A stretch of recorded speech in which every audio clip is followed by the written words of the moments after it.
Hello and welcome to the top custom Hearthstone cards of the week. First up is Lobbed Hook, 8 mana warrior spell where you deal 7 damage to a minion, and if it survives, take control of it. 8 mana to deal 7 damage maybe isn't ideal, but really the main appeal to this card is it's almost like a pre-nerf mind control. At only 8 mana, if you cast this on an enemy minion and it survives, then you're going to get that value. The obvious disadvantage with the Lobbed Hook is that that minion will now have been dealt 7 damage. So even if you're able to take control of an Ultrasaur with this card, it will have taken 7 damage and it's only going to be a 7/7. Maybe one of the ideal situations to use Lobbed Hook would be with a card that has Divine Shield, like Tyrion. The Divine Shield would take the 7 damage and you'd get a really nice minion. I think Lobbed Hook would require a slower meta, or at least a control warrior, in order for it to see play, but I think it would be a great addition to the game. Next up is Copycat, 2 mana 2/2 rogue beast with the battle cry, cast your opponent's hero power. This card has great flavor, really awesome gameplay, and it's adorable. There's a plethora of hero powers in the game, mostly due to Baku and Gen, as well as the hero cards, which Blizzard plans to continue to print. The creator wanted to specify that by casting your opponent's hero power, any targetable ones, like mages that deals 1 damage, you'd be able to select the target with the battle cry, so it's not going to cast targeting hero powers randomly. Some other interesting hero powers I thought I would mention: crafting a Zombeast would just bring up the prompt right after you played this minion,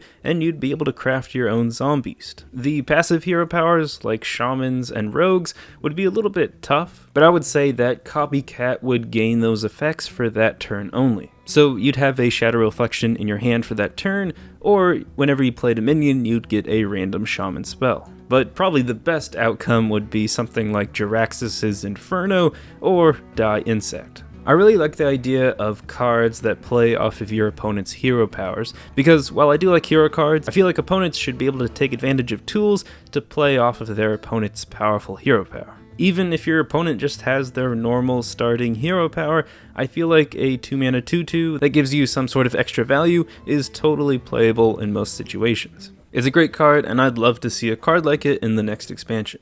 Next up we have Demonic Chicken. I love this one. 1 mana, 1/1 Warlock minion, where if this card is discarded, summon it with +5 attack.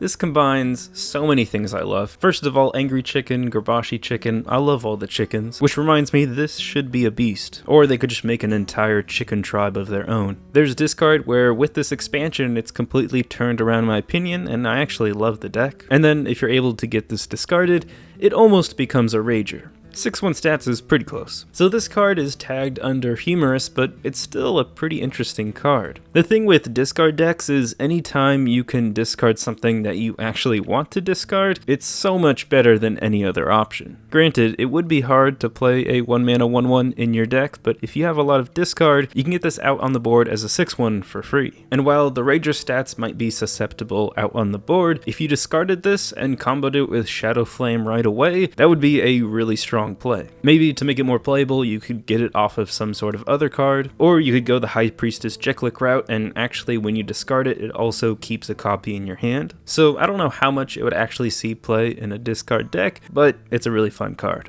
Next up is Robin, 2 mana 2/3 legendary rogue minion, where at the end of each turn, give the player with less health a coin. So I like the flavor of this card, Robin giving to the poor, but I would love it even better if it took from the rich. Basically, it would just take 1 mana crystal from whoever has more health and give it in the form of a coin to the player with less. It wouldn't actually destroy the mana crystal, but it would just use it up before that player could play their turn.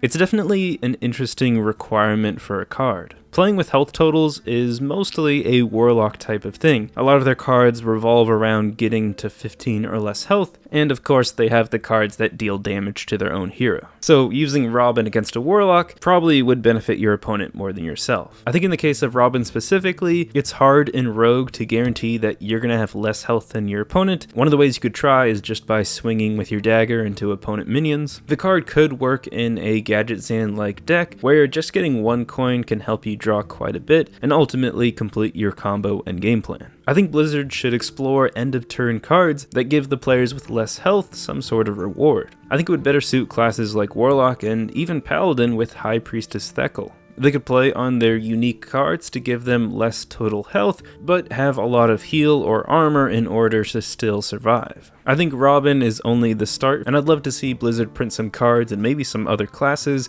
inspired by this. Next up is Natural Selection, 1 mana shaman spell where you choose a minion and discover a minion that costs 1 more to transform it into. Not only does the discover effect allow you to more consistently get a minion that will actually benefit you, but you can also target an enemy minion. I'm pretty sure that all of the evolve mechanics for Shaman have always only been applicable to your own minions. If you've played Evolve Shaman, then you know that it's not always a great thing to get a random minion that costs 1 more. So if you're able to target an enemy minion with this, you'll be able to discover a minion that may cost 1 more, but might not be as good. While maybe it's a little niche for your opponent to get the darkness out on the board, if you're able to use Natural Selection on it, then pretty much any 5-drop is going to be better than that 20/20. Everybody knows the power level of Hex. You're able to transform a minion, which means you can negate any powerful death rattles. And while this might not necessarily get rid of the stats, usually it's the powerful abilities around big minions that provide most of the value for that minion. So with Natural Selection, even though it might not be ideal, you're still getting a decent amount of value. This card would definitely provide some interesting gameplay. Next up is Jewel Thief, 4 mana 5/4 rogue minion with stealth, and if your rope starts to burn on your turn, destroy this minion. So this is a cheeky play on the rope mechanic in Hearthstone. Basically with this card you get a 4 mana 5/4 with stealth, which is pretty great considering the power of stealth. But if at any point you take too long on your turn and you get to the rope burn, then it's going to destroy this minion. It's tough to know if just stealth cards in general are that great for the game. I think in a class like Rogue, even though they do have some buffing cards, it's mostly harmless, especially for a card that's just stats. But if Jewel Thief ever became meta breaking, then opponents could use a simple tech counter card in his Dormu.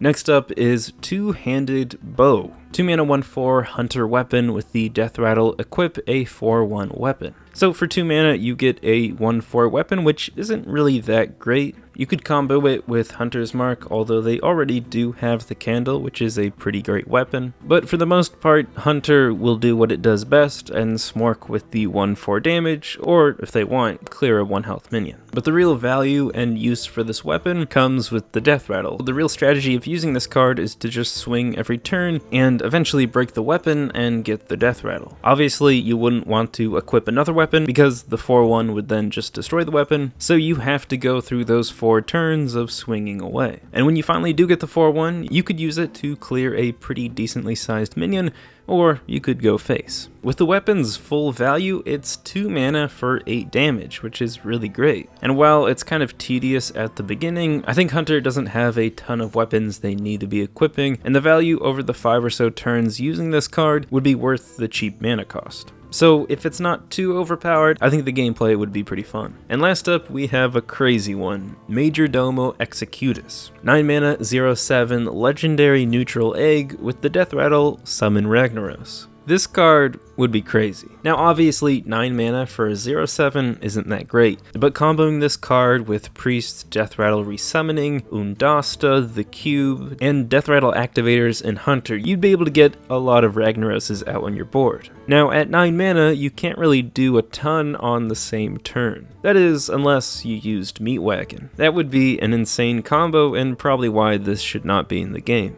I think the problem with making an expensive egg that has a great death rattle reward is that there's too many ways of taking advantage of death rattles and getting tons of value from it. This card is tagged under humorous, so it's not really meant to actually be considered for the game, but I thought the idea was great. Of course, it's an egg, so I have to show it, and if anything, I'd love to see some sort of tavern brawl revolve around crazy expensive eggs like this one, so people could go crazy with the death rattle activators. A boy's got a meme, you know? Anyways, those are the cards for this week's Top Custom Hearthstone Cards of the Week. If you missed last week's episode, it's here on the screen, and if you want to talk about any of the cards from today's episodes or previous episodes or want to share your own cards, you could join the community Discord. It's the first link in the description. Anyways, that is all for now. Thank you all for watching, and until next time, ta-ta.